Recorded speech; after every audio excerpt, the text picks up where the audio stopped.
ke dalam, tapi lewatnya lewat pintu sebelah kiri. Pintu sebelah kiri. Ya, dikunci dari luar. Iya, dikunci dari luar. Nah, kita belum bisa memastikan apakah korban ini meninggal dulu atau dibunuh dulu, baru dimasukkan ke dalam truk.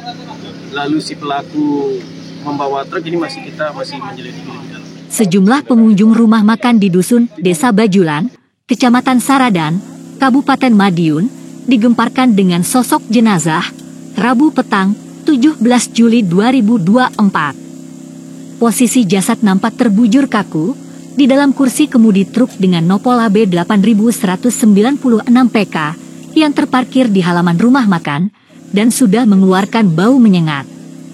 Kondisinya dengan aroma tak sedap juga dikerubungi sejumlah lalat. Ditambah lagi, pintu kemudi terkunci rapat serta susah dibuka. Tim Inafis Polres Madiun bersama jajaran Polsek setempat telah memasang garis pelis lain. Tujuannya agar warga sekitar tidak mendekati lokasi peristiwa. Proses evakuasi jenazah sopir truk memakan waktu berjam-jam. Polisi harus menunggu ahli kunci lantaran pintu kendaraan terkunci rapat. Alhasil, kejadian ini menimbulkan perhatian banyak warga setempat. Sekitar pukul 19 WIB, ahli kunci tiba di TKP dan langsung mengakali gembok pintu truk dengan 2 bilah besi. Tak butuh waktu lama pintu berhasil terbuka. Sontak saja, bau menyengat kian menguat membuat para warga langsung membubarkan diri. Jenazah akhirnya dikeluarkan dari dalam truk guna dilakukan otopsi. Karyawan rumah makan, Alfreda Evan, menuturkan, kejadian bermula ketika penjaga rumah makan mencium aroma tak sedap. Setelah sholat zuhur sekitar pukul 14 waktu Indonesia Barat, penjaga lantas melapor ke pemilik rumah makan dan menghubungi pemerintah desa serta polsek. Setibanya di tempat langsung mencari keberadaan bau. Sempat mengiranya sebagai bau bangkai tikus, kecurigaan mereka berubah saat melihat banyaknya lalat yang mengerubungi kursi sopir dan penumpang truk. Begitu dicek ternyata aroma busuk dari jasad pengemudi. Dicek dengan cara mengintip dari luar, ada sosok jenazah jenis kelamin pria, dan posisinya di bawah setir. Jenazah yang sudah selesai otopsi dievakuasi oleh petugas kesehatan ke dalam mobil ambulans, guna penyelidikan lebih lanjut jasad dibawa ke RSUD Sudono Madiun. Awalnya katanya kan habis sholat, terus itu kecium bau bangkai, di situ telepon bosnya telepon Pak Kades, terus telepon Pak Polisi. Ada satu bangkai itu belum diperiksa sama sekali. Terkadang apa ya? Kurang tahu, nggak cerita. Terus akhirnya Pak Kades datang ke sini periksa berapa? Iya. Diketahui ada mayat itu. Iya. Laki-laki perempuan? Laki-laki kan. Kayak apa dan kasus ini dan? Ya baik, jadi begini rekan-rekan, untuk penemuan mayat ini kita pertama dapat informasi dari laporan dari Polsek bahwasanya ada truk yang terparkir di warung makan di wilayah Saradan. Tadi saya dapat laporannya sekitar pukul 2:30 sore atau 14.30. Lalu nanti tim turun ke lapangan, cek TKP, ditemukan memang ada mayat berjenis kelamin laki-laki. Setelah kita cek tadi identitasnya, untuk mayat kisaran umur 36 tahun, asal dari Kebumen. Untuk inisialnya HAP. Jadi sementara dari hasil penyelidikan kami, truk ini masuk ke parkiran pada pukul sekitar 4:30 pagi subuh dini hari. Ini 4:30 dini hari tanggal 17 Juli. Lalu dari pihak warung makan menyatakan bahwa di halaman warung makan ini sudah biasa ada supir truk yang menitipkan truk atau parkir untuk sementara waktu. Maka pada saat truk ini parkir, itu tidak ada kecurigaan sama sekali dari penjaga warung. Dan pada siang tadi, pada tanggal 18 Juli ini, penjaga warung mencium bau busuk atau bau bangkai. Setelah mencari, dikira itu apakah bau bangkai tikus atau bangkai hewan yang mati. Sekian lama mencari asal bau bangkai itu, lalu si pemilik atau penjaga warung melihat ke arah truk, di mana kabin truk ini sudah dikerumuni oleh lalat. Dengan rasa penasaran, penjaga warung mendekati truk dan bau busuknya makin kuat.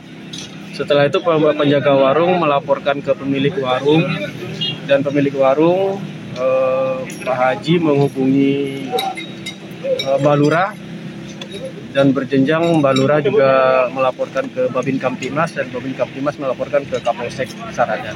Dari hasil pemeriksaan sementara kemudian ada indikasi tindak pidana atau gimana kemudian? Sementara kita masih menyelidiki apakah ada tanda-tanda kekerasan terhadap korban atau tidak, karena kita baru saja mengeluarkan korban dari dalam truk, di mana pintu truk tadi terkunci dari luar. Dan setelah ini tindak lanjutnya akan dilaksanakan otopsi di rumah sakit, dan mungkin setelah dari adanya otopsi baru kita mengetahui apakah terhadap korban ada tanda-tanda kekerasan atau mungkin bisa jadi pembunuhan, diduga pembunuhan. Kalau kondisi mayat sendiri seperti apa, Pak, ketika ditemukan? Setelah ditemukan, kita melihat korban itu sudah posisi badannya sudah menggembung, sudah ada lebam mayat, ada cairan mayat juga sudah keluar. Diperkirakan sekilas dari dokter forensik tadi menyatakan kemungkinan mayatnya sudah meninggal lebih dari 24 jam. Kalau posisi mayat luka-luka belum bisa kita temukan. posisinya seperti apa ketika ditemukan? Ketika ditemukan, posisi mayat tidak berada di kursi supir, tapi beradanya di tempat duduk penumpang. Posisi kepala telungkup ke kursi truk, kaki melipat di dashboard. Dan itu berarti bisa disimpulkan bahwa waktu truk ini datang, Ya, itu berarti korban sudah meninggal.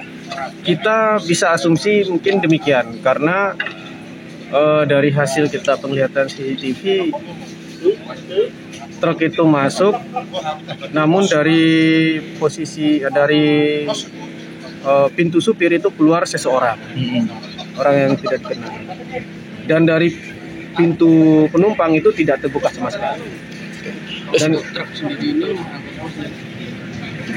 setelah kami cek tadi, truk ini membawa besi-besi tua, besi-besi rongsok, ada jenis tembaga juga, dan tadi kita lihat juga di TKP ada ceceran-ceceran bekas tembaga di tanah. Kemungkinan barang-barang di truk ini sudah dilangsir oleh seseorang.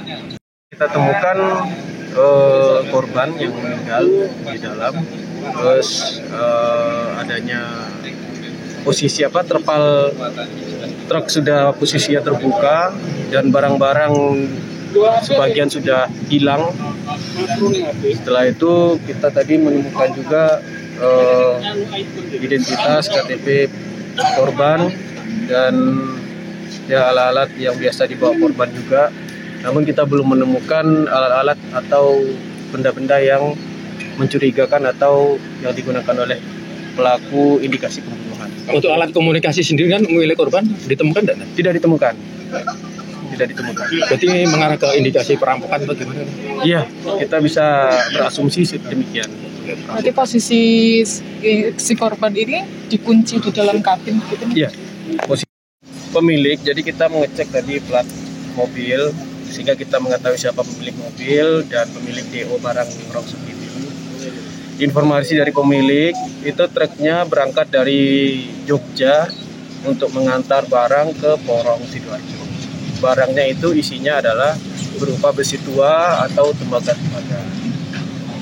muatan penuh, mau dikirim ke Porong Sidoarjo. Itu berangkatnya sekisaran hari Senin sore.